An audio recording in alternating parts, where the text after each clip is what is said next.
Boa noite, pessoal. Sejam bem-vindos.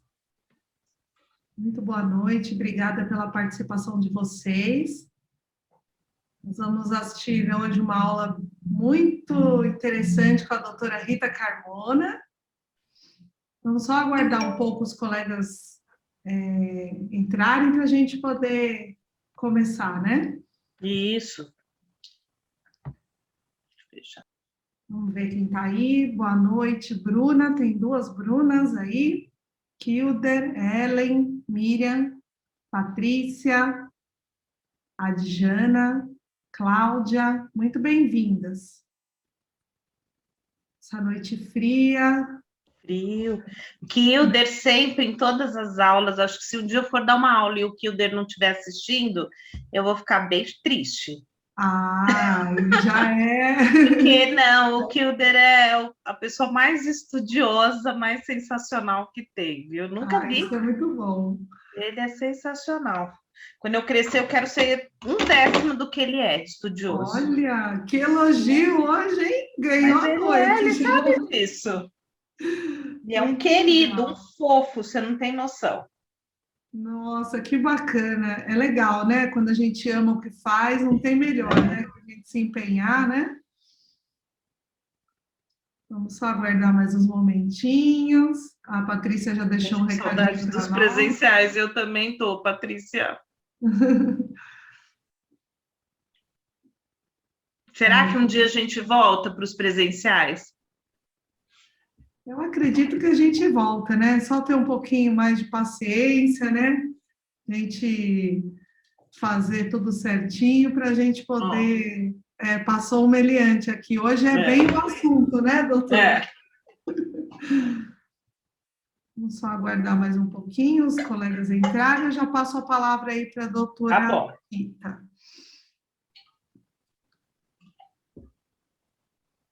Estão entrando mais colegas. A Patrícia falou que no Rio teve um presencial semana passada. Verdade, Patrícia? Olha.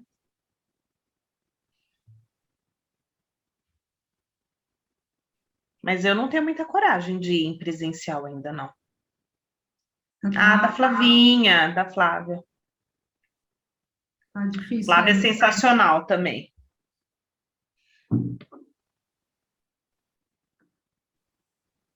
Tá entrando mais alguns colegas. É que acho que, assim, os veterinários, né, já estão vacinados. Acho que não todos com 2 doses, mas acho que todo mundo já está pelo menos com uma dose, né, de vacina. Então, já dá uma... Mesmo assim, né? Essa variante nova, a variante Delta, eu tô com um pouco pé atrás, viu? Tem que ter mesmo.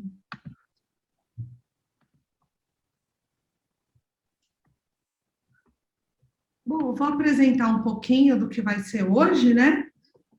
E vou me apresentar também. Meu nome é Fernanda, eu sou da Salute Vita, e hoje nós estamos aqui em parceria com a doutora Rita, oferecendo um webinar para levar mais conhecimento aí para os colegas, né? E compartilhar a informação que é tão importante. E depois, né, a gente se conhecer também, né? Então, hoje vai ser, o tema é alergia de cães e gatos, do diagnóstico ao tratamento, não é isso, doutora? Nossa, eu preciso de umas 5 horas para falar tudo isso. É muita coisa, Na né? verdade, por minha conta, eu tirei os gatos, porque gato é um capítulo à parte, gato fica... Né? Depois eu pensei, por que eu coloquei cães e gatos? Por que eu sugeri? Acho que foi ideia da Cíntia, mas gato é um capítulo à parte. Gato você pode chamar o Kilder para dar uma aula sobre gatos. Olha, que bacana! Viu? Aí eu vou assistir. A gente vai falar com o Kilder, então, hein? Não, o Kilder é dos gatinhos, mas ele faz doutorado com o cara dos felinos, então ele está mais apto para falar de gatos do que eu.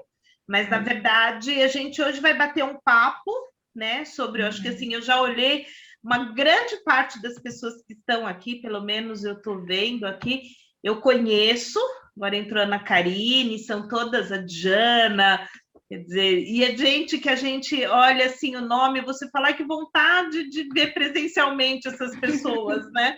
É verdade. Que Dá droga, mas a saudade, gente está né? à distância.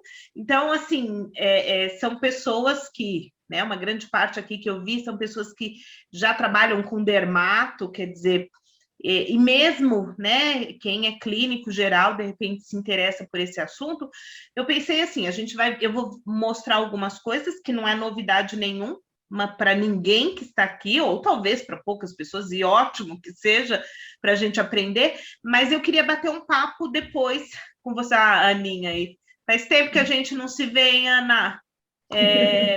E eu queria, né, na verdade, bater um papo até sobre imunoterapia, tá? Por quê?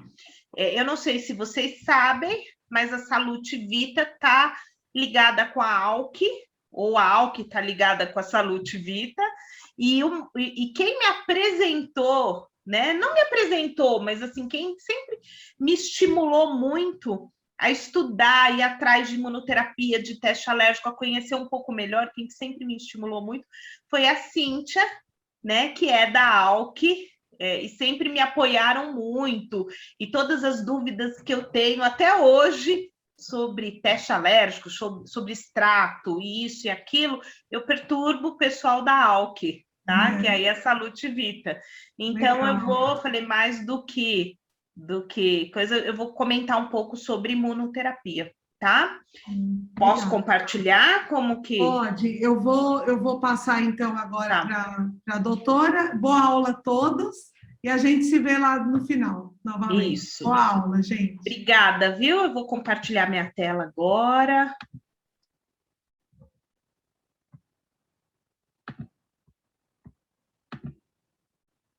Eu não vou ficar vendo o chat, porque senão eu me perco. Mas eu gostaria muito que no final, se a gente puder, né? Até se de repente vocês puderem abrir o vídeo, abrir o áudio para a gente bater o papo. Tá bom? Então, me coloco depois à disposição para a gente discutir. Então, hoje o tema, né, que foi sugerido era que eu conversei com a Cíntia, que foi a pessoa que me fez o convite, até porque a gente já se conhece há muitos anos, e como eu disse, a Cíntia, que foi uma das minhas grandes incentivadoras nessa parte de imunoterapia, foi a primeira vez que me levou num congresso de medicina de alergia foi a Cíntia, foi o pessoal da ALK, então realmente eu tenho um carinho muito grande, isso já contam aí muitos anos, não vamos nem entrar em detalhes. E quando eu conversei com a Cíntia, e depois com a Fernanda, depois com o pessoal, falou, vamos falar de dermatopatia alérgica do cão e do gato. Depois eu falei, meu Deus, não, eu vou tirar o gato, porque o gato é uma coisa à parte, né? Gato, alergia em gato já é a parte. Alergia alergia no gato é mais ainda. E a mesma coisa, eu falei, puxa, da terapia, do diagnóstico à terapia, também eu preciso de 3 horas para dar uma aula desse. Então, vamos pegar os pontos, né, mais importantes, né? Organizar na cabeça da gente, eu fiquei pensando, puxa, como que é a minha cabeça em relação ao diagnóstico dessas doenças alérgicas? E vamos discutir aqui. Então, eu já, né, queria mostrar, né, a gente começar essa discussão. Quem são as doenças alérgicas, né? Quem são essas doenças alérgicas que acometem os cães e os gatos também, mas aqui especificamente do cão. E aí eu peguei emprestado um slide do fabuloso professor Thierry Olivry, que é uma das maiores autoridades na dermatologia veterinária, na alergia veterinária, né, atuante, ele ficou muitos anos na universidade, na Carolina do Norte, e hoje ele voltou para a França, ele é um francês, para quem não o conhece, e é uma das pessoas que mais entendem de alergia no mundo, né, alergia veterinária. Então, assim, quem que seria? Como que a gente aborda, né? Então, na verdade, a gente tem alergia à picada de pulgas, que ainda existe e ainda tem que ser uma preocupação nossa. A gente vive num país continental em que a gente tem muita diversidade, um país de clima, apesar de hoje a gente estar num clima europeu, mas é um país que realmente, né, com um clima todo que favorece a presença de ectoparasitas. Hoje, na minha rotina, a alergia à picada de pulga como entidade única, eu não vejo mais tanto, tá? Óbvio que isso vai depender da região que você está, do tipo de criação desses animais que a gente está atendendo, mas eu não vejo muito. Agora, o que eu vejo muito na minha rotina, e eu acredito que numa grande parte de vocês, é que quando esse animal alérgico, ou um animal que tem dermatite atópica, um animal que tem alergia alimentar, quando ele pega a pulga, ele piora muito. A pulga hoje, ela é um fator muito importante de deflagração de crises dos animais alérgicos, especialmente o nosso paciente com dermatite atópica, tá? E é o que o Thierry mostra nesse slide aqui, super importante. Ele mostra que realmente a alergia aos alérgenos ambientais, a dermatite atópica em si, alguns pacientes eles têm essa intersecção. Você tem pacientes que são alérgicos à pulga e alérgicos a alérgenos ambientais, antígenos não patógenos, que são os não patogênicos são os alérgicos, né? Então é o que eu vejo muito. Normalmente é isso que eu vejo. E é mais ou menos a mesma abordagem que eu tenho em relação ao alimento, tá? Então eu lembro, eu aprendi que a gente tinha alergia à picada de pulgas, alergia alimentar e dermatite atópica. E toda a investigação dessas alergias, elas são clínicas, elas são por exclusão, né? Hoje eu encaro um pouco diferente, né? Eu acho hoje que a alergia alimentar e a dermatite atópica, do jeito que a gente vê na maioria dos nossos pacientes, é a mesma doença. Eu acho que, assim, a gente tem um fenótipo, né, tanto de dermatite atópica quanto de alergia alimentar, muito similar, muito parecido, tão parecido que quando a gente está diante de um paciente com alergia alimentar ou com dermatite atópica, o fenótipo é igual, a gente não consegue distinguir. A gente só vai conseguir distinguir fazendo dieta de exclusão. Então, eu acho que é mais ou menos a mesma doença, com alérgenos diferentes. Hoje, eu vejo pouco, pelo menos na minha casuística, pacientes alérgicos com aquele fenótipo que a gente já vai ver daqui a pouco, que quando eu faço a dieta, eles melhoram, mas não melhoram totalmente, né? O que prova é que existe aí uma intersecção. Ou muitas vezes são pacientes, isso já me aconteceu mais de uma vez, eu conto até bem mais de uma vez, pacientes que num primeiro momento eu fiz a dieta de exclusão, que tem que durar aí 8 semanas, pelo menos, né? Em média, 8 semanas. A gente melhora ele totalmente e a gente fecha o diagnóstico de alergia alimentar e, às vezes, depois de um tempo, ele volta também com prurido. E, muitas vezes, esses pacientes, a gente faz uma segunda dieta de exclusão e eles passam a não responder adequadamente. Ou se respondem de uma forma parcial. O que significa? Que ele pode ter, na verdade, dermatite, alergia alimentar, ele começou com a sensibilização ao alimento, mas depois ele se sensibilizou a alérgenos ambientais. Isso tem várias explicações, inclusive explicações imunológicas, que não é o caso aqui de entrar em detalhes, mas que isso pode acontecer, inclusive porque a gente sabe que um epitélio inflamado, então vamos imaginar o indivíduo que tem alergia alimentar e mesmo que ele foi sensibilizado ao alimento, seja pela via gastrointestinal ou até pela pele, existem algumas teorias que essa sensibilização do alérgeno foi pela pele, muitas vezes esse epitélio inflamado libera algumas interleucinas que vão estimular um grupo de células, que são as células linfóides da imunidade inata, e isso acaba ocorrendo ou predispondo esse indivíduo à sensibilização a alérgenos ambientais. Então, na verdade, para mim está tudo ligado, tudo muito ligado, tá? E esse daqui é um vídeo também da minha querida professora Ana Cláudia Balda, ela é dermatologista, ela tem o título de dermatologista e ela, para mim, é uma das, né, professora da USP, professora da FMU, uma das melhores profissionais. Ela me emprestou esse vídeo de um paciente atendido na USP, tá? Um indivíduo atópico, que durante a consulta não parava de se coçar, tá? Então, o quão é aflitivo, né, a gente vê esse paciente. Então, quem são esses pacientes atópicos? São pacientes, na grande maioria das vezes, com raça definida. A gente tem hoje algumas raças que são muito predispostas e a gente pega raças de modismo, né? E a gente começa a ver mais dermatite atópica nesses indivíduos, nessas raças.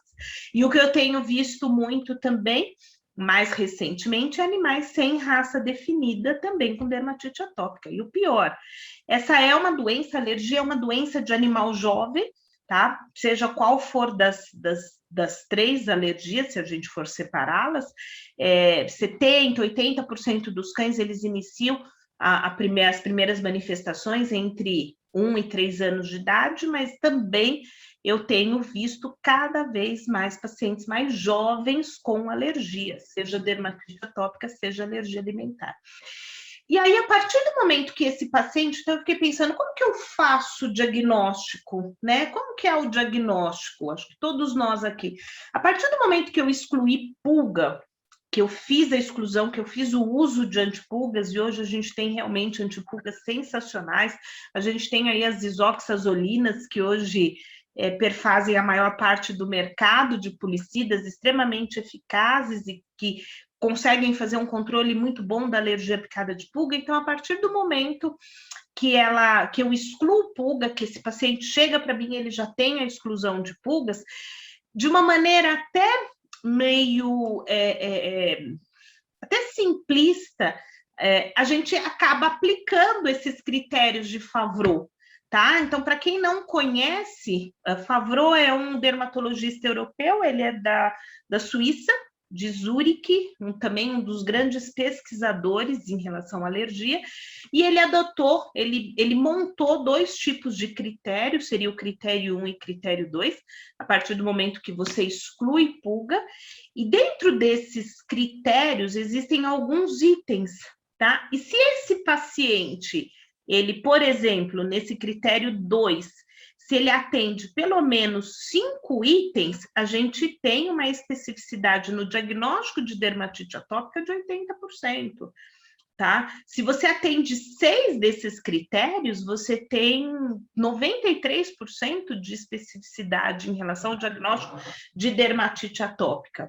Então, é muito interessante e eu tenho certeza que todos nós aqui, quando atendemos um paciente alérgico, a gente, sem querer, a gente aplica esses critérios. Então, quando entra na minha clínica, né? Eu não tenho clínica, mas nos 2 lugares que eu atendo, que eu já vou atender esse paciente, eu já olho a raça. Isso já né? Mas mais ainda, eu vejo faixa etária desse paciente. Tá? Quando eu vou fazer a anamnese, ele me fala algumas coisas, né? Tipo, resposta boa ao uso de corticoide, tá? Infecção crônica de repetição, infecção bacteriana, ou infecção por levedura, enfim, algumas coisas aqui que já vai formulando na minha cabeça e a gente já olha para aquele paciente e fala, puxa, é mais um atópico no meu consultório. Então, por mais que a gente fale desses critérios de Favreau que eles não se prestam para o diagnóstico, eles se prestam. Agora, por que eu faço dieta? Você pergunta para Rita, você indica, você acha que tem que ser realizado dieta de exclusão no paciente alérgico, e mesmo esses que estão atendendo, por exemplo, esses critérios de Favreau? Por que é importante a realização de dieta? Porque, para mim, eu preciso ver o quão é importante a participação de alimento nesse paciente, tá? Eu tenho que saber o quanto o alimento está participando de todo o desencadear. Por quê? Porque se esse alimento está, por mais que eu já fiz o diagnóstico de uma maneira empírica, de uma maneira até intuitiva, eu falo, esse paciente é um atópico, puxa, é mais um atópico que eu estou atendendo. A realização da dieta de exclusão, em que a gente muda esse alimento para um alimento nunca antes visto ou comido, né? O que esse animal tenha entrado em contato, ou com uma dieta comercial, com uma proteína hidrolisada, enfim, por 8 semanas, né? Tem todos os critérios para realização. Eu estou realizando, eu estou fazendo mais para saber qual que é a participação desse alimento. Porque se esse paciente, a hora que eu fizer a dieta e ele tiver uma melhora importante, tá? Talvez eu controle melhor esse paciente. Esse paciente talvez é um paciente que vai precisar de menos medicação, né? Então eu acho que é isso que é muito importante, mas a gente, sem querer, ou de uma maneira muito intuitiva, eu tenho certeza que todos nós, especialmente aqueles que mexem com dermato, que atendem, ou pelo menos que tem uma rotina muito maior de dermato na sua clínica, a gente aplica esse critério sem saber que a gente está aplicando o critério. Todos os dias a gente faz isso. E eu faço a dieta para saber qual que é a participação da dieta nesse meu paciente atópico. Eu acho que essa é a grande contribuição, né, da dieta.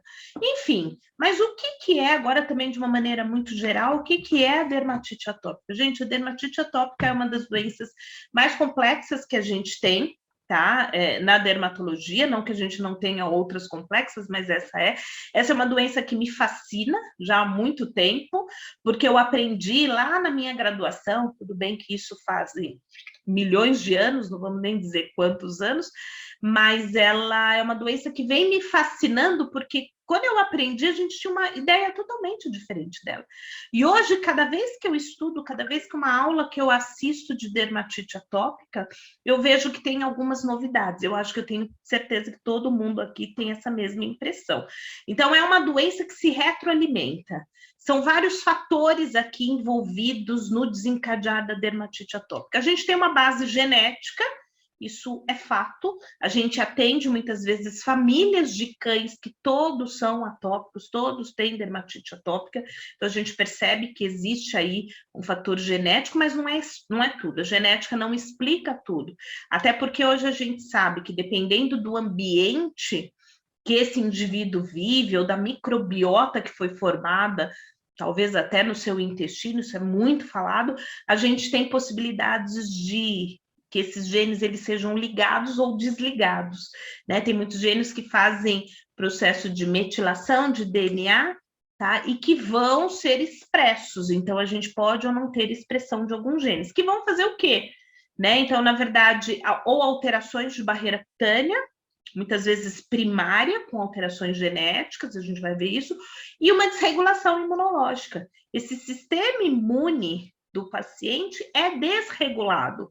Não é que ele funciona mais ou ele funciona menos, né? Muitos dos tutores chegam para a gente e falam, puxa, doutora, mas acho que é porque caiu a resistência. Aí você até fala para ele, mas por que então você não pegou a resistência, né? Se caiu, você tem que pegar. O meu orientador, o professor Larson, sempre fala isso. Não é nem aumento, nem diminuição da resistência, né, do fator imunológico aí, não, é uma desregulação. E são várias interleucinas, hoje a gente está escutando muito falar sobre tempestade de interleucina, né, na COVID, na dermatite atópica também é isso, é uma doença que é toda mediada por interleucinas. E muitas vezes as interleucinas que são inicialmente ativadas são interleucinas que estão no próprio epitélio.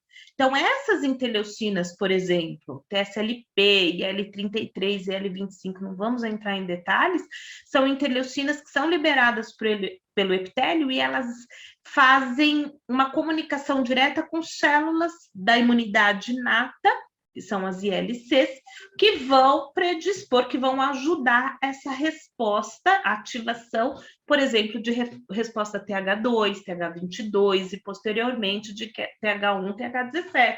Também com liberação de um monte de interleucinas e com infiltração ou com mobilização de muitas células inflamatórias.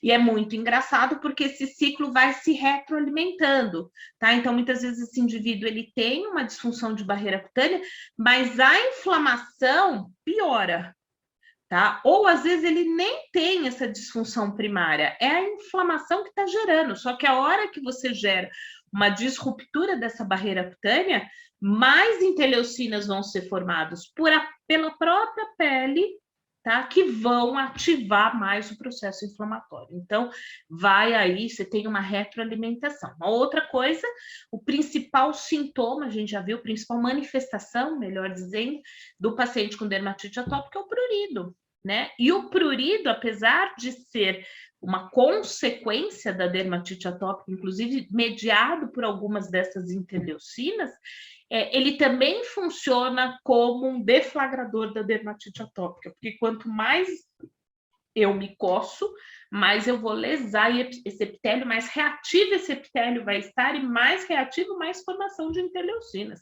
Então, realmente, é muito complicado. Porque só de curiosidade, isso é curiosidade mesmo, esse é um artigo da Medicina, tá? Ó, publicado em 2016. Isso daqui são alguns dos genes envolvidos nas doenças atópicas em pessoas. Então, isso daqui é curioso, né? Porque ela é uma doença multigenética, muito provavelmente nos nossos pacientes também. Mas, por mais que a gente tenha genes, a gente tem raças, isso a gente vê muito no nosso ambiente de atendimento, a gente tem raças aí predispostas, mas a genética não explica tudo, tá? Então, hoje a gente sabe que existe um negócio que se chama epigenética, em que você tem, né, aquela colaboração de microbioma até intestinal, né, que favorece a doença alérgica, que favorece a expressão de alguns genes. Então, hoje tem muitos estudos em relação ao microbioma e as suas interações imunológicas. Então, assim, a genética não explica tudo. Tanto não explica que a gente, às vezes, pega cães de raças predispostas, tá? Ou de famílias predispostas que não desenvolvem alergia e vice-versa, né? Por que a gente está vendo cada vez mais indivíduos sem raça definida com dermatite atópica? Talvez tenha interação de microbioma. Então, é uma área muito vasta, muito bonita para quem quer continuar estudando. E ainda, né, a gente tem aquela alteração importante de barreira cutânea, que pode ser genética, tá? A gente tem muita dúvida em relação aos nossos pacientes, eles têm uma alteração primária de barreira cutânea, com mutação de genes que codificam proteínas que fazem o extrato córneo, por exemplo, a filagrina, ou se essa alteração ela é secundária ao processo inflamatório. Eu acho que a gente não tem essa resposta, e a minha humilde opinião é que a gente tem vários pacientes, você tem várias dermatites atópicas, vamos dizer assim.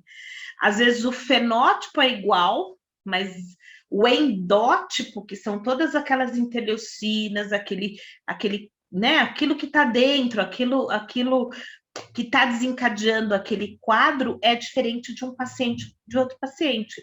E mesmo os fenótipos de paciente com dermatite atópica, a gente tem fenótipos diferentes.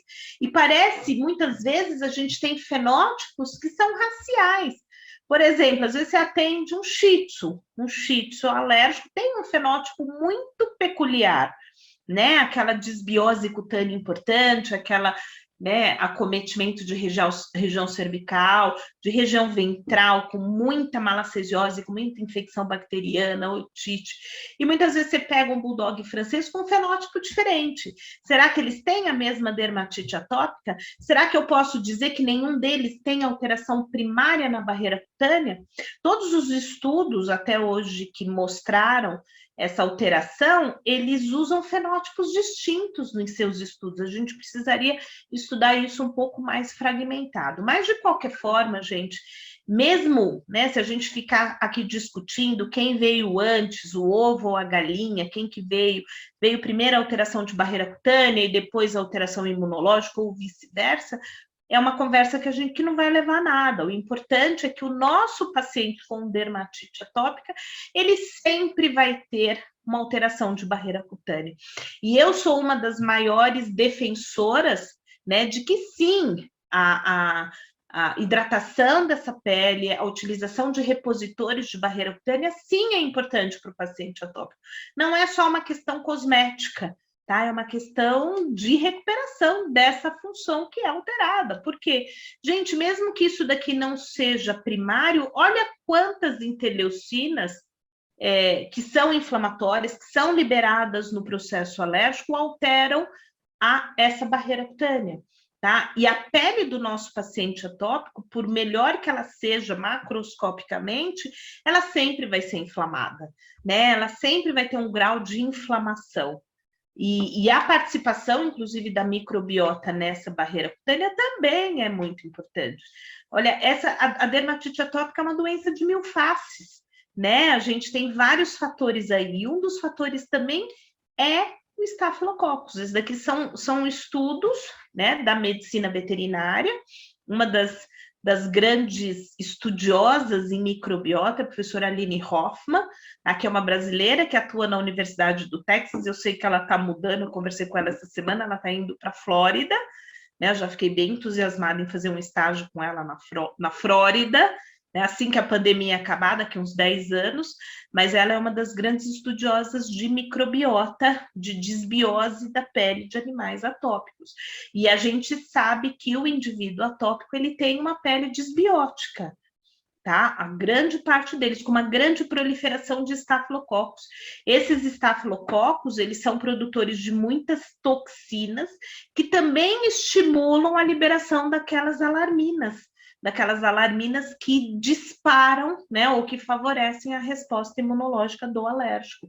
Então, sim, a microbiota da pele também acaba acometendo, também acaba fazendo com que esse paciente tenha dermatite atópica. Ela é uma consequência, ela é uma causa, mas ela também, ela é uma consequência, mas ela também é uma causa.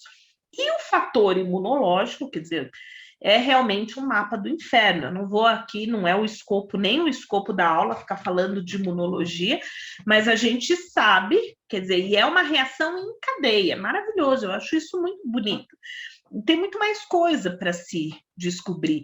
Então, aqui, como eu disse, né? Então, essa lesão em epitélio, né? Ela acaba liberando algumas interleucinas, que são chamadas de alarminas, que vão estimular essas células aqui, as ILC2, que são células que fazem uma interface entre imunidade inata e imunidade adaptativa, e essas células, elas são produtoras de interleucinas que são produzidas pelo linfócito. Elas não são linfócitos, essas células, é muito louco realmente. E essas interleucinas aqui acabam fazendo com que haja uma resposta, inicialmente TH2, né, pela entrada aqui de alérgenos. Inclusive essas interleucinas aqui, elas atuam nas células dendríticas, tá? Nas células que vão fagocitar os alérgenos e vão apresentar para o linfócito, no caso o linfócito naive, né, o T0, para se transformar em TH2.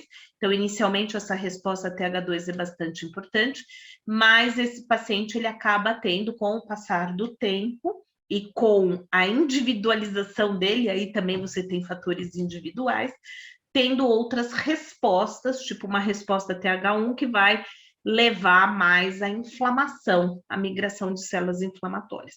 Hoje se fala muito na resposta TH22 e na resposta TH17 também. Enfim, eu acho que tem muita coisa ainda para se descobrir sobre a dermatite atópica, tá? É uma doença que tem participação do IgE.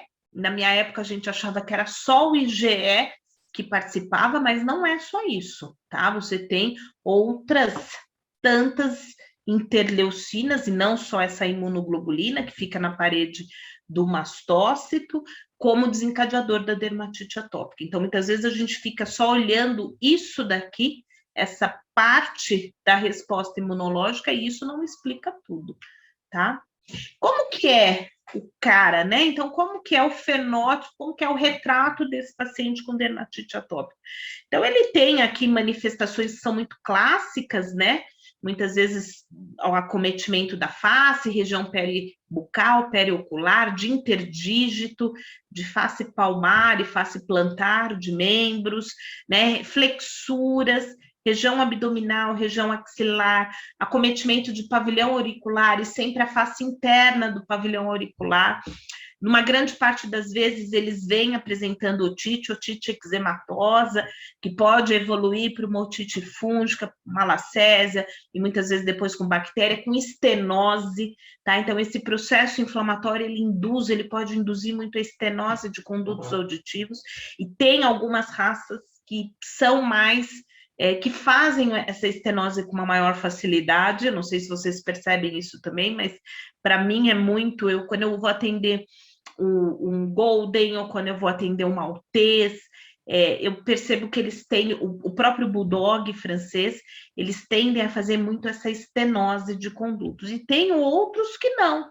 É muito estranho, né? Tem outros pacientes que não, tem outros pacientes que só têm acometimento de pavilhão auricular, o que é muito curioso. Por isso que eu falo, cada um tem a sua dermatite atópica, tá? Então, esse eu tenho certeza que é da rotina de todo mundo, esses pacientes com essas blefarites, né? Semana passada eu atendi um muito lindo, infelizmente eu não tirei foto, mas a blefarite, ela está presente numa grande parte das vezes, tá? Olha a cara de triste, quer dizer, essa é uma doença também que diminui muito a qualidade de vida, não só do paciente, né, mas da família inteira. Então, é uma doença que acomete a família toda. O paciente coça, ele coça a noite inteira, ele não dorme, a família não dorme, ele sofre, muitas vezes ele fica segregado da família pelo cheiro. Eu atendo muito, eu atualmente estou atendendo com várias máscaras, eu sou a louca das máscaras, então eu não sinto cheiro nenhum. Eu fico até pensando, gente, será que eu não estou sentindo cheiro? Será que eu estou com Covid? Todos os dias eu acho que eu tenho Covid. Não sei se vocês estão passando pela mesma aflição que eu. Mas todo dia eu tenho um sintoma de, graças a Deus, não tive. Estou vacinada, espero não ter, mas eu não sinto cheiro. E às vezes os clientes falam, nossa, doutora, você não está sentindo cheiro? Eu não aguento mais o cheiro.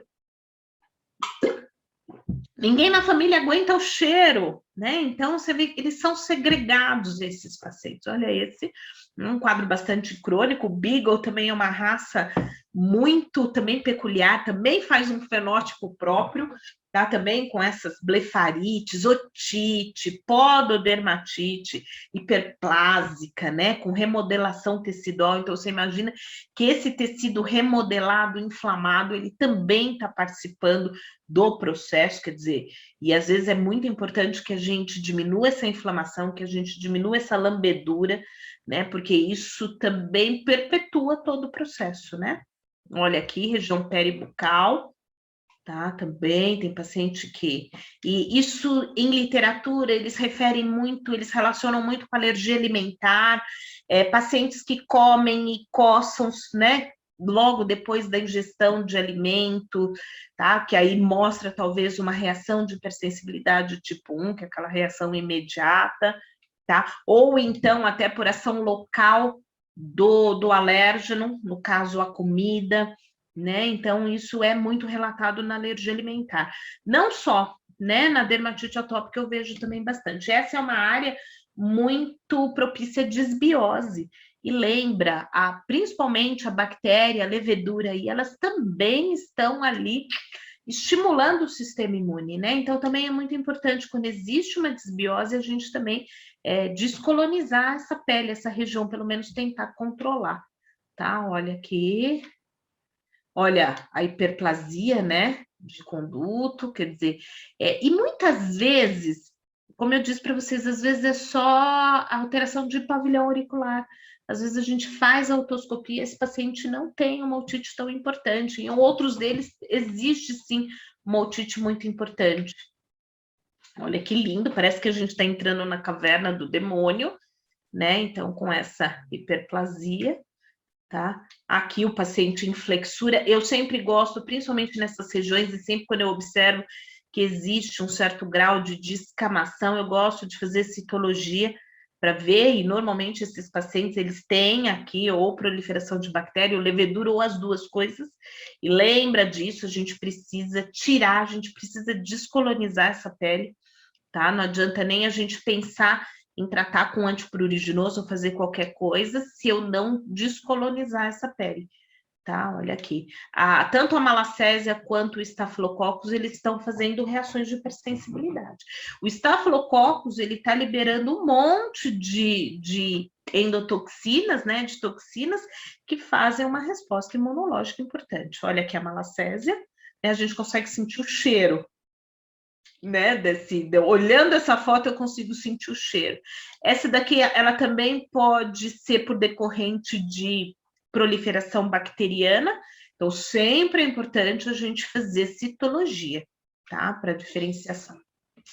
Então, quer dizer, a clínica, ela pode ser o mais diversa, a gente poderia ficar aqui 3 horas vendo um monte de fotos e cada um dos pacientes, ele teria um fenótipo diferente.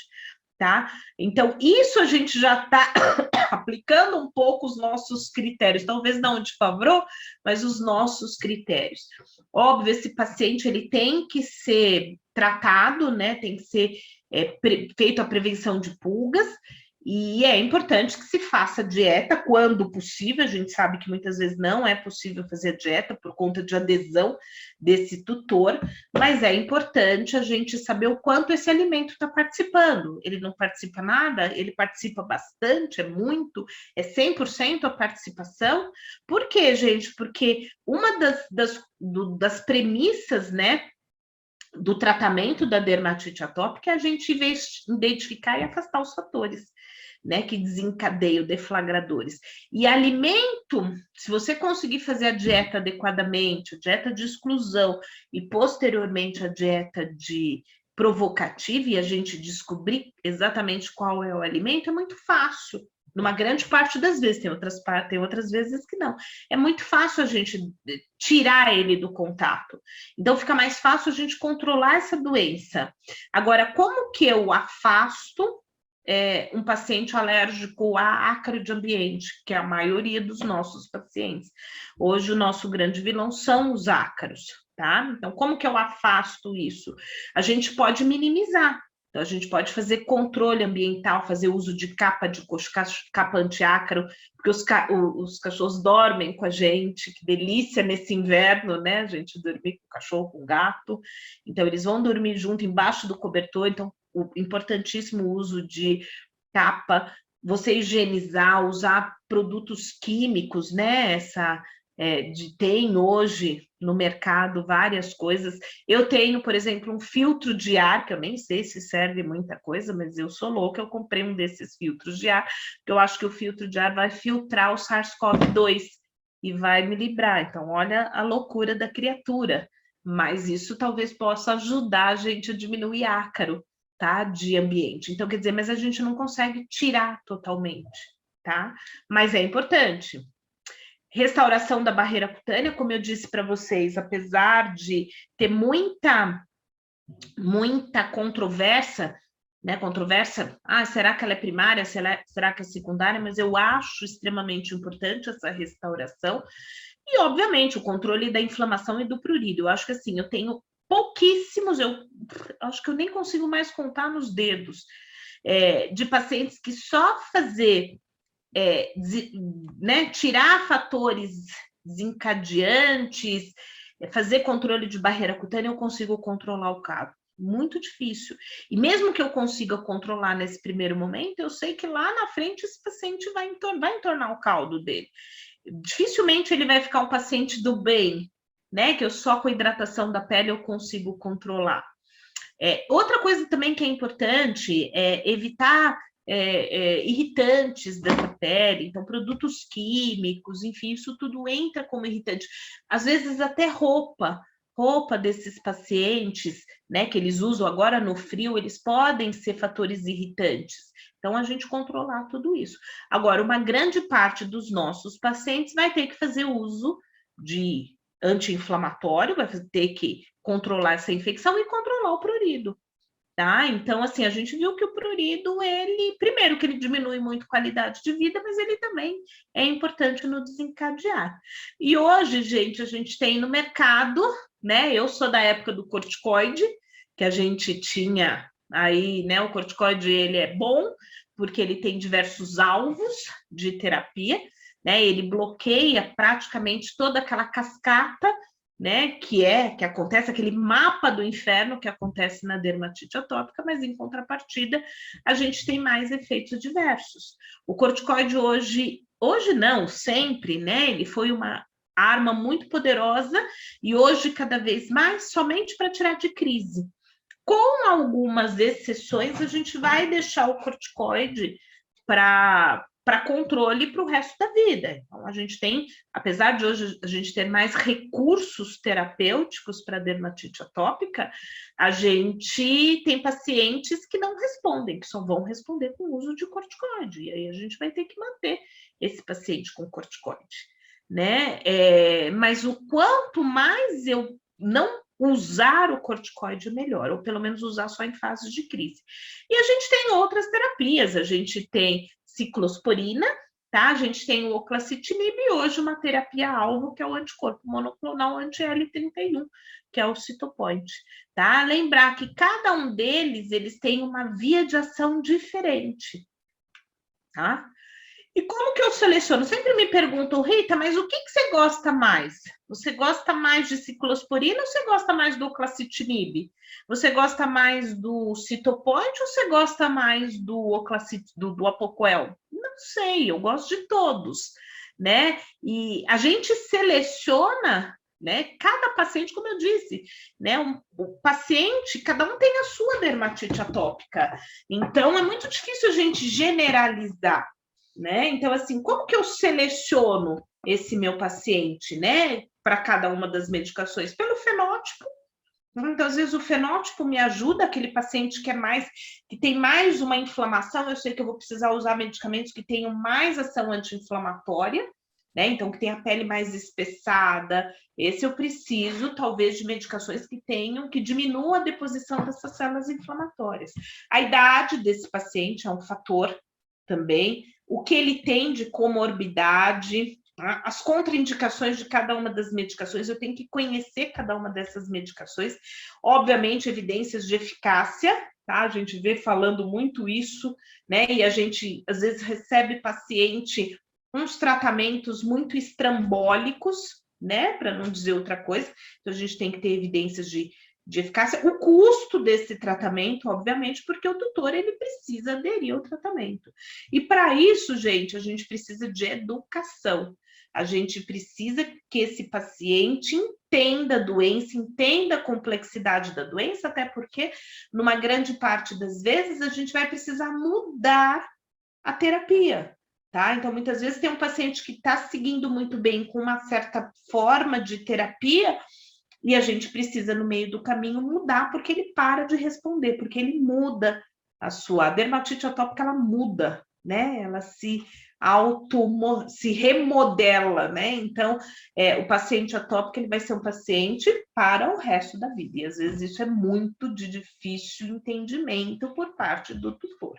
Ele sempre vai procurar alguém para uma solução milagrosa, tá? Eu recebo muito paciente que colegas atenderam, e eu sei que colegas extremos, e às vezes eu falo, mas o que você está fazendo aqui comigo?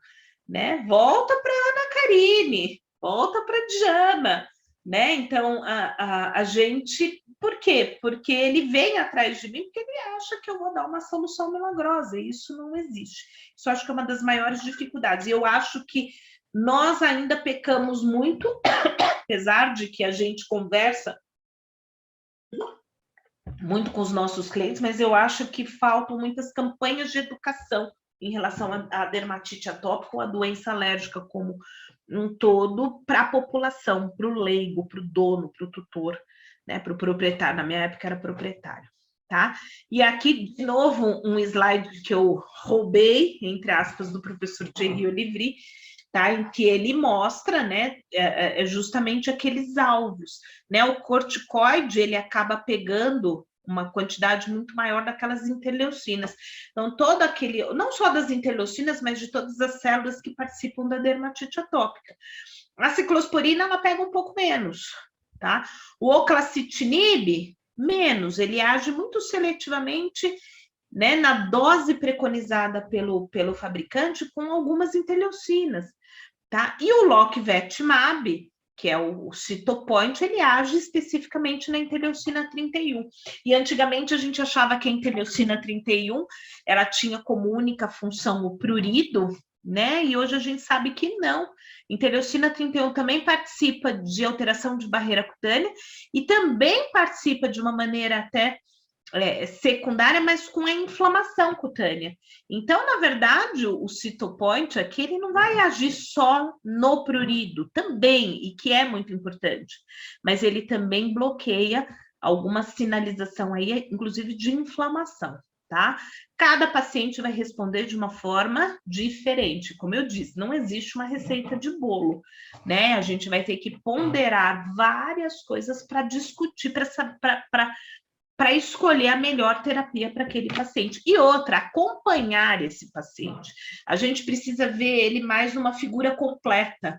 O tutor, às vezes, ele não tem paciência. O tutor, eu vejo isso acontece muito comigo, né? Eles vêm até mim, eles acham que uma consulta, 2 consultas, eles fazem uma consulta e um retorno. Eles já acham, principalmente no paciente atópico, eles acham que vai ser o suficiente para eu dizer o que ele vai ter que fazer o resto da vida dele. E não é. Né? A gente precisa, às vezes, acompanhar muitas vezes esse paciente a longo prazo para a gente determinar o que vai acontecer com ele. Né? A gente precisa conhecer ele, muitas vezes, num período de tempo um pouco maior do que simplesmente 2 consultas. Então, às vezes, isso dificulta, sim, a gente. Né? Eu acho que todo mundo passa por isso. E aí, falando aqui também, isso daqui eu tirei de um editorial do professor Thierry Olivry, que falou sobre o corticoide, então, de uma maneira muito simplista, o que o professor Thierry propôs é que nessa fase de inflamação mais severa, moderada, a gente fizesse um resgate com o corticoide, que é o que a gente chama de terapia proativa, então resgata, desativa essa dermatite atópica, promove essa desinflamação para depois a gente manter com alguma terapia. Então, por exemplo, o clacitinib, um dos exemplos, tá? Ou então o citopoint ou a ciclosporina. Então, essas são os que a gente chama de medicação proativa, muitas vezes até com utilização de corticoide tópico em áreas mais inflamadas, tá? E se esse paciente, a hora que ele entrar em crise de novo, e ele vai entrar em crise, tá? Isso é fato, não acontece só com você. Às vezes acontece vocês falarem, o que eu estou fazendo de errado? Você não fez nada de errado, tá? É a doença que é isso, é a doença que faz isso. Então, de novo, numa fase de crise, a gente vai precisar resgatar com corticoide. O que eu sempre falo, se essa necessidade de resgate com corticoide está sendo muito frequente, né? Então, eu preciso fazer corticoide uma vez por mês, eu preciso fazer a cada, né? Às vezes períodos longos, então a coisa não está certa, tá? Então aí você vai ter que reavaliar o que você está fazendo de terapia proativa para manutenção, para evitar esses flares, né? Ou pelo menos que eles sejam o mais espaçados possível. Então é a hora da gente repensar e verificar o que está acontecendo. Uma dica que às vezes eu me pego esquecendo, tá? Às vezes a gente esquece nesse período de manutenção de fazer prevenção de pulgas, hein? E às vezes esse paciente ele começa a fazer crise porque ele anda pegando pulga. Então a gente repensar nisso. Agora, uma grande arma também que a gente tem, muitas vezes, para manutenção desse paciente, uma fase melhor, é a imunoterapia. Tá? Então, hoje a gente encara, eu pelo menos, eu encaro a imunoterapia como mais uma arma para manutenção dessa fase, tá? Dessa fase boa.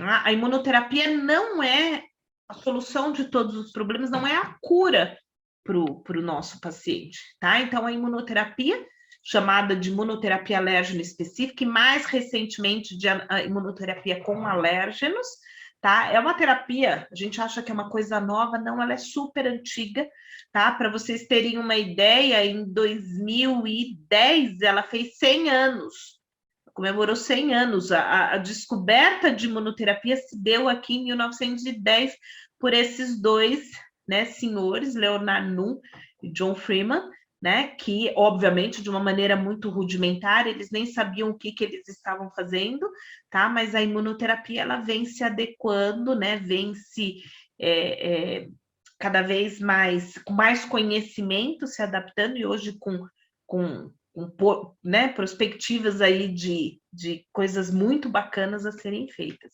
tá? Aqui só para vocês terem uma ideia, esse daqui é um papiro mesmo, mas esse é o primeiro relato, né? Na verdade, paper, publicação sobre imunoterapia, tá? Que já foi, olha, mais de 100 anos aí atrás. Tá? Então, o que é a imunoterapia? De uma maneira muito genérica, mas o que a gente vai fazer? A gente vai acrescentar, a gente vai dar doses crescentes de uma substância alergênica, tá? Justamente daquele alérgeno em que ele é sensibilizado, tá? Para quê? Para a gente induzir um estado de tolerância nesse paciente. Por quê, gente? Você pode ter ganho na loteria da genética, eu ganhei, né? Eu não sou alérgica a nada, eu tenho outros problemas, mas alergia, por enquanto, eu não tenho, tá? Não sei se eu tenho genes, se eu tiver genes, eles estão bem adormecidos, porque eu sou super resistente. Então, o que acontece comigo? A hora que eu encontro o alérgeno, o meu sistema imune reconhece esse alérgeno e ele faz tolerância, tá? Então, ele faz uma reação de tolerância, ele não faz aquele mapa do inferno. Agora, a pessoa, o cara, o indivíduo que é alérgico, o cachorro que é alérgico, a hora que ele encontra esse alérgeno, seja qual foi a via, seja pele, seja trato respiratório, seja intestinal, ele vai fazer uma reação, uma desregulação imunológica. Então, ele vai reconhecer e ele vai montar um quadro imunológico que vai levar à sintomatologia. No caso aqui, o que a gente está falando é a dermatite atópica. Será que esse cara está condenado a fazer isso o resto da vida dele? Então, o que a imunoterapia faria? Né? A medicação, ela barra o pós, ela barra aquelas interleucinas ou aquelas células inflamatórias que estão sendo formadas a partir dessa reação. A imunoterapia é como se ela puxasse a flechinha para cá. Tá? Então, em vez dele fazer essa rota, ele vai ser desviado para uma rota de tolerância. Muito simples a gente falar isso, tá? Mas isso depende do quê? Né? Então, muito simples a gente pensar que isso possa acontecer, mas isso vai depender de um monte de coisas, tá? Do alérgeno que eu estou dando, do tipo, da dose, por onde eu estou colocando esse alérgeno, né? Então, por isso que se estuda a imunoterapia. E hoje a gente sabe que o alvo da imunoterapia é essa célula aqui, essa célula T reguladora. Então, tudo que eu quero no meu paciente alérgico é estimular essa célula T reguladora. Por quê? Porque se ele é alérgico, ele tem uma ineficácia, não digo uma deficiência, mas uma inabilidade dessa célula T reguladora. E essa célula T reguladora, ela é extremamente importante porque ela regula todo aquele processo imunológico. Então, se a gente pensar na dermatite atópica, em que eu tenho uma desregulação de resposta TH2, TH1, TH17, de linfócitos B que estão produzindo IgE, inclusive nas células dendríticas, nessas células inflamatórias. Se eu estimulo a formação dessas células T reguladoras, isso eu só vou conseguir com imunoterapia, eu consigo regular, orquestrar pelo menos toda essa resposta, tá? Óbvio que as coisas não é tão simples assim, mas ela pode, muitos pacientes podem se beneficiar. Como eu digo, a gente não pode encarar a dermatite atópica como uma doença que tem cura. A imunoterapia não vai curar a dermatite atópica, mas ela pode deixar esse paciente com períodos muito grandes sem crise.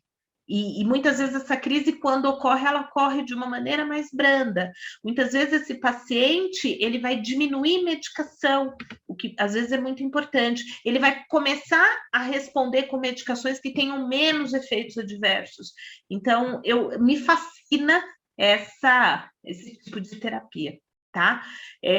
Óbvio, tem algumas coisas que eu levo em consideração, paciente mais jovem, aderência do tutor, tá? A disponibilidade de extratos bons, tá? Para poder, porque assim, a gente precisa de um bom extrato para poder mudar aquela resposta, para ele chegar lá e induzir aquela célula T reguladora. Então, depende de muita coisa.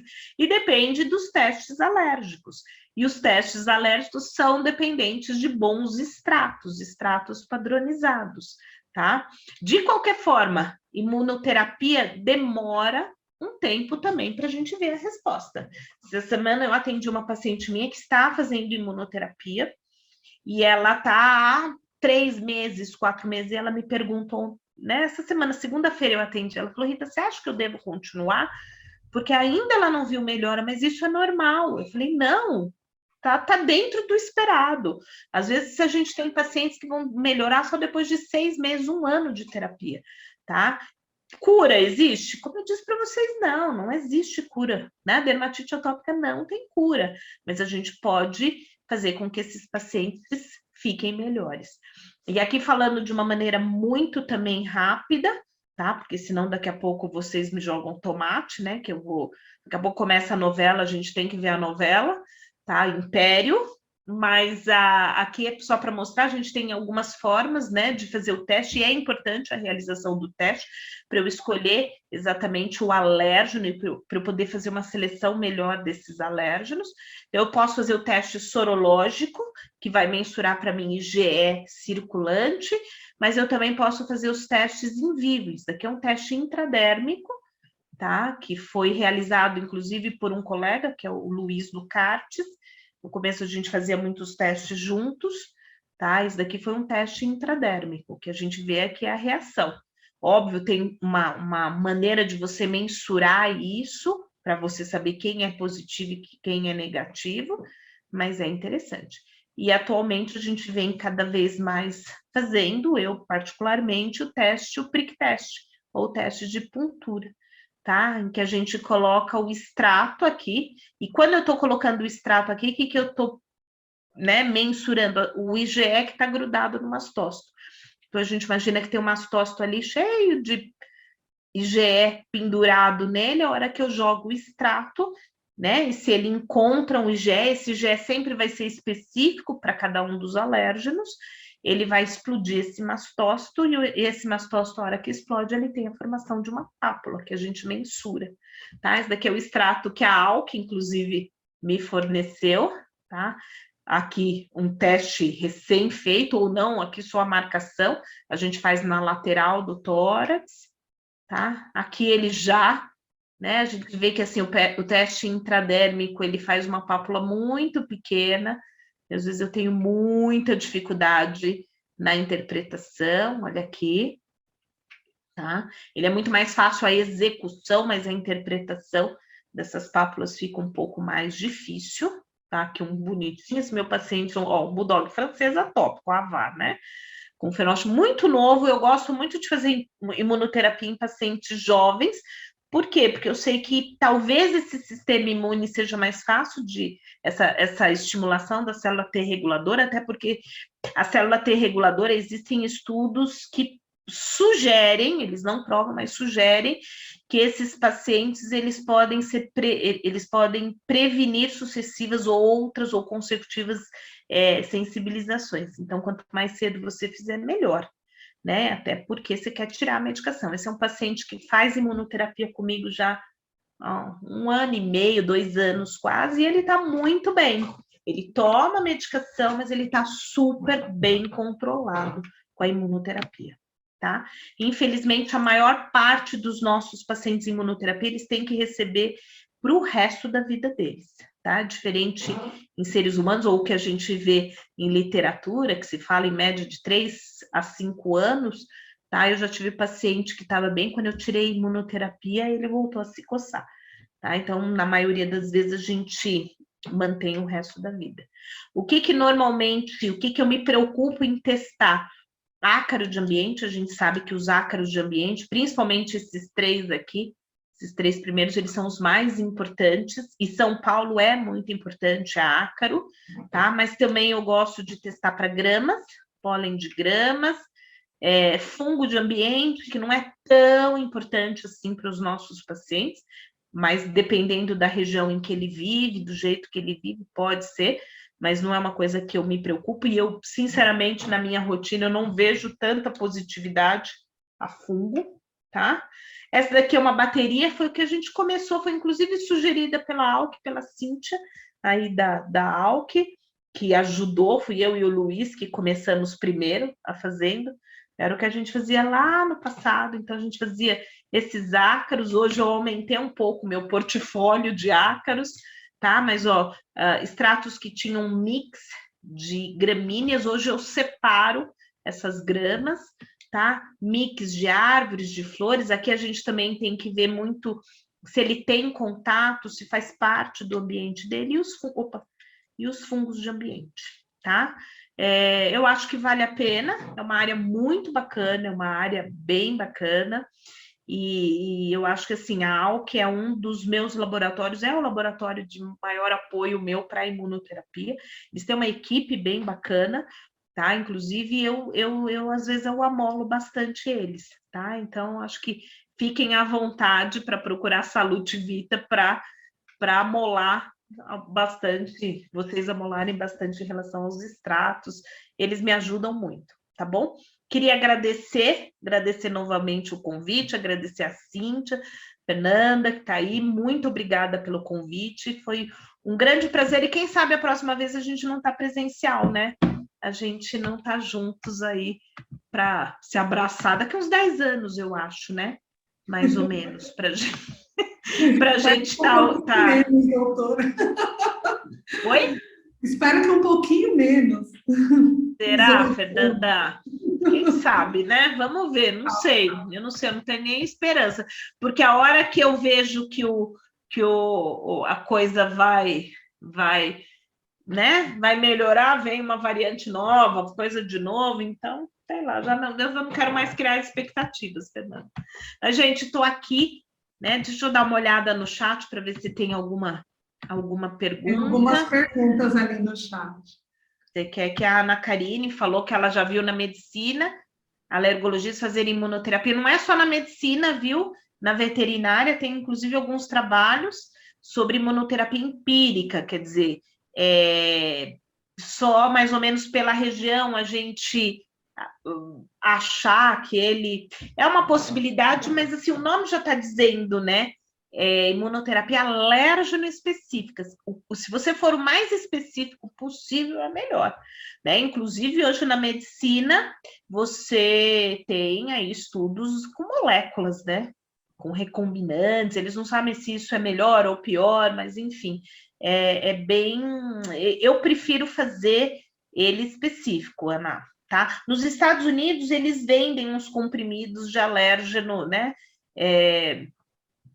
Que você... Lá eles têm muito problema com polinose, né? Com pólen. Então, dependendo da região ou da época do ano, esses indivíduos alérgicos, eles já vão na farmácia, já compram e eles mesmos fazem. Eu prefiro não, tá? Eu acho que a resposta melhor é se você fizer da forma mais específica possível, Ana, tá? Aí o Felipe perguntou de contato, PET teste. Não, Felipe, eu assim, você tem indicação, porque o PET teste ele mostra para a gente mais reação tardia, é aquela reação celular, não é o IgE.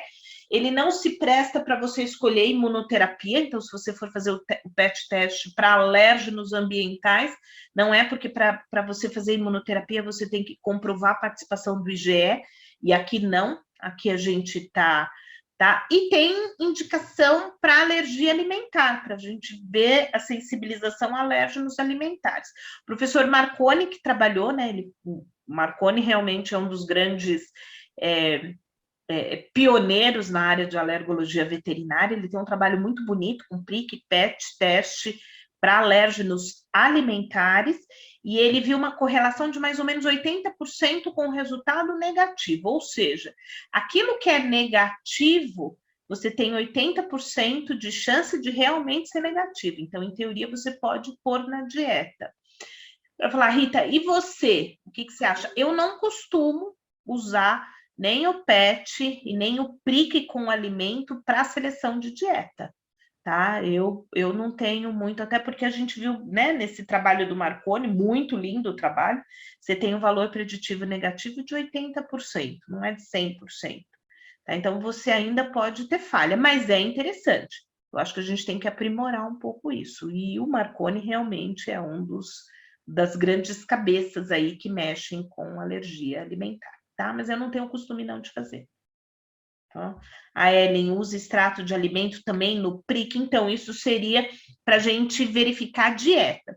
Uma coisa importante, gente, que aí talvez seria até motivo para outra aula. Sempre quando eu estou fazendo teste alérgico, seja para alérgenos ambientais, seja para alérgeno alimentar, seja PRIC, seja PET, seja intradérmico, o que for, no sorológico, você está mensurando um negócio que se chama sensibilização, não é alergia.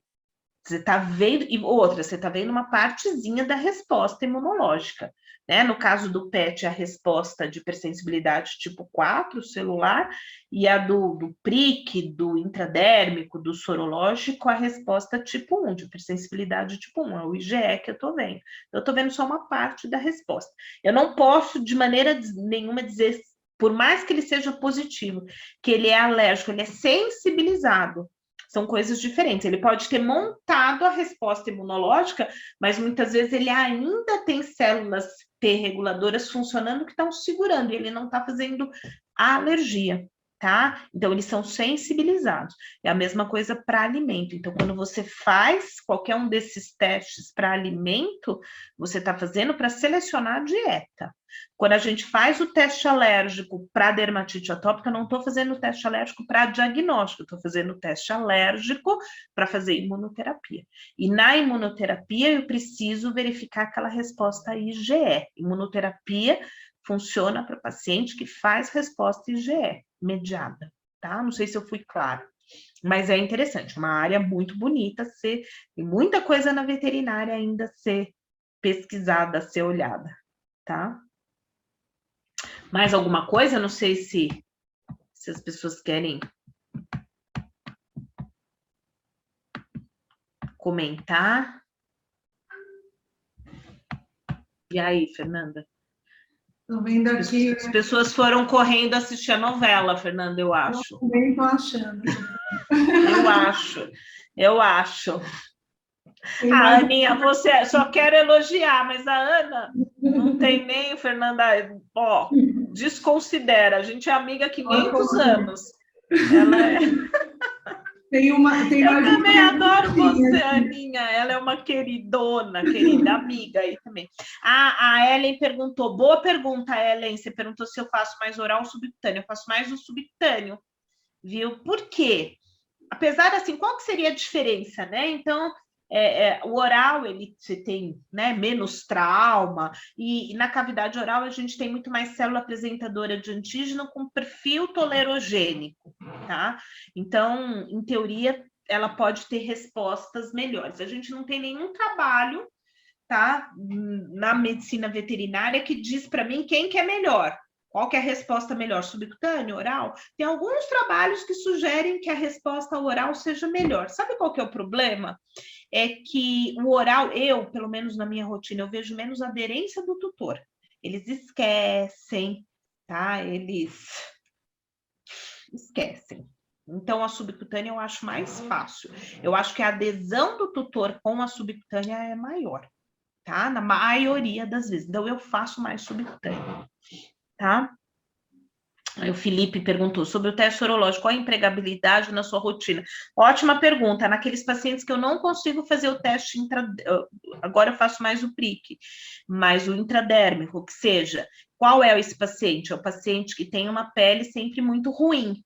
É um paciente que não consegue ficar sem medicação, sem talvez algumas medicações que influenciem no teste. Para paciente que não permite, o tutor não permite que se faça o teste cutâneo, porque numa grande parte das vezes a gente tem que anestesiar. Então, é mais essa empregabilidade. Agora, o que a gente tem que ver é que o sorológico ele tem muito mais falso positivo. Você tem que fazer uma triagem melhor, tá? Qual que é o uso do Texa, tá? O da Resca. Aqui no Brasil é o que é o melhor, tá? Eu ouvi falar, não sei se é verdade, mas eu ouvi falar que a Greer, que é representado hoje pela IDEXX, ia trazer o teste sorológico deles aqui para o Brasil.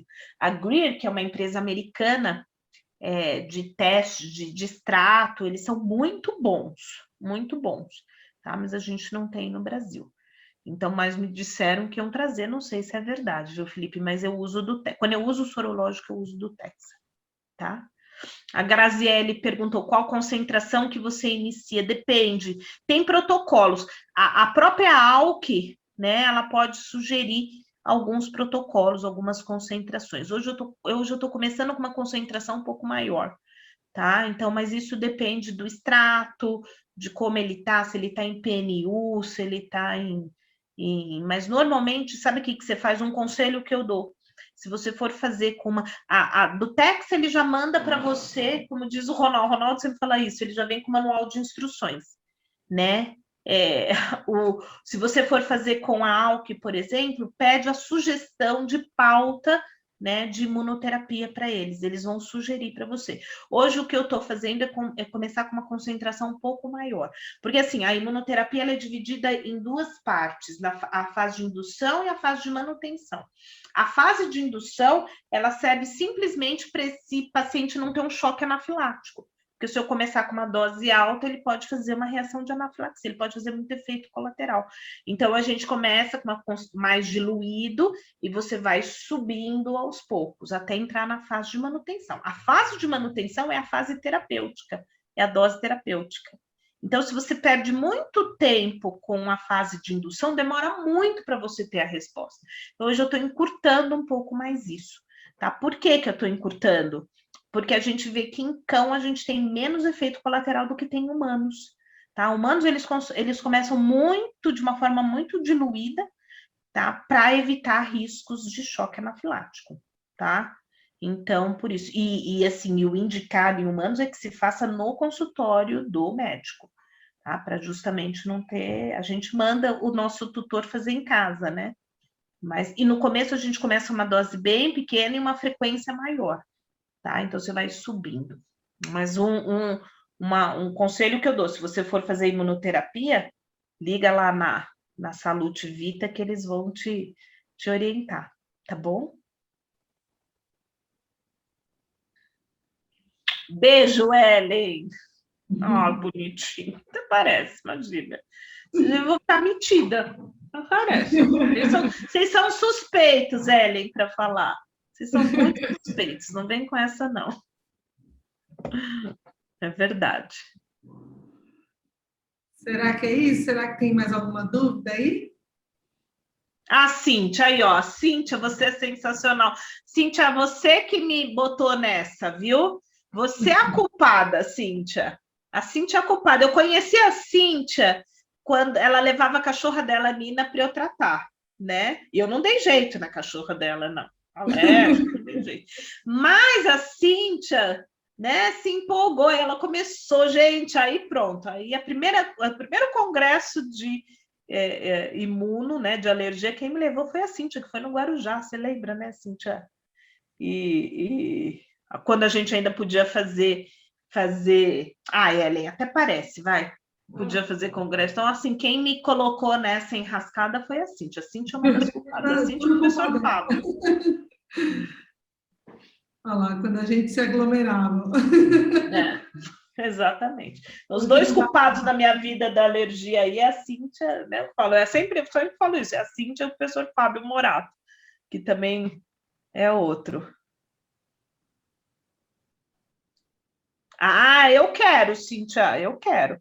Apesar de que vai ser online, né? Eu já recebi a coisa. E semana que vem, dia 7, né? Que começa a jornada, quem gosta também de alergia, a jornada de imunologia, né? Lá da USP, também é muito bacana. Eu faço todo ano também, né? E esse ano, acho que eu não sei se é dia 6 ou dia 7 que começa. Você lembra, Cíntia?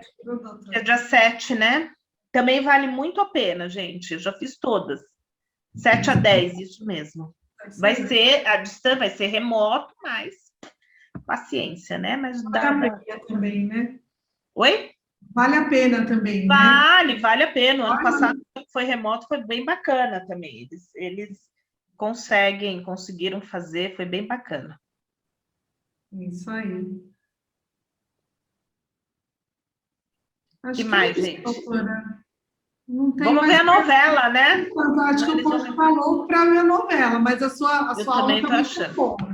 Obrigada, viu, Fernanda? Obrigada pelo convite novamente. Imagina, nós que agradecemos, viu, doutora? Muito obrigada. Eu que agradeço. Por essa aula incrível. Espero que a gente possa fazer mais vezes. Vamos, eu sou empolgada. Vocês não sabem onde vocês estão se metendo. Então é isso, pessoal. Quero agradecer a todos pela participação nessa noite fria, ficar aqui com a gente, né? Também a palestrante é sensacional. Acho que a gente só ganhou mesmo hoje. E eu quero convidar Imagina, eu que agradeço. E eu quero convidar todos a curtir nossas redes sociais, né? A Salute Vita Farmácia no Instagram, no Facebook também, e a LC Alergia também, que são as nossas empresas, né? E nos colocar à disposição também para tirar dúvidas, consultar a nossa equipe, que é muito bem preparada para auxiliar vocês, tá? A gente tem uma equipe incrível, maravilhosa, então espero que a gente possa aí ter um contato com vocês dentro em breve. E dúvidas também, né? Entrem no nosso site, salutivita.com, e o nosso e-mail, deixar nosso e-mail contato@salutivita.com. Teremos muito, muito prazer em atender vocês. É isso, doutora. Muito obrigada pela sua palestra. Eu que agradeço, gente. Eu também queria convidar vocês para entrar no meu site, meu e de umas amigas, que é o VetSapiens, vetsapiens.com, que a gente pode, inclusive, conectar conhecimento. Tem um fórum de dúvidas lá, que a gente tem os melhores especialistas, tá, de todas as áreas da veterinária para trocar conhecimento com a gente. É um site totalmente gratuito, 100% gratuito, que só tem informação. Inclusive, a gente precisa colocar umas coisas da ALK lá, viu? De extrato alérgico, de imunoterapia. A gente precisa colocar. Tá bom, gente? Olha, foi um super prazer estar com vocês essa noite, tá bom? Espero que a gente se encontre em breve, Cíntia, para tomar a nossa cervejinha, o nosso vinho. Tá bom? Obrigada, viu, Fernanda? Obrigada, gente. Obrigada a você, doutora Rita. Um beijo grande. Beijão. Tchau. Tchau.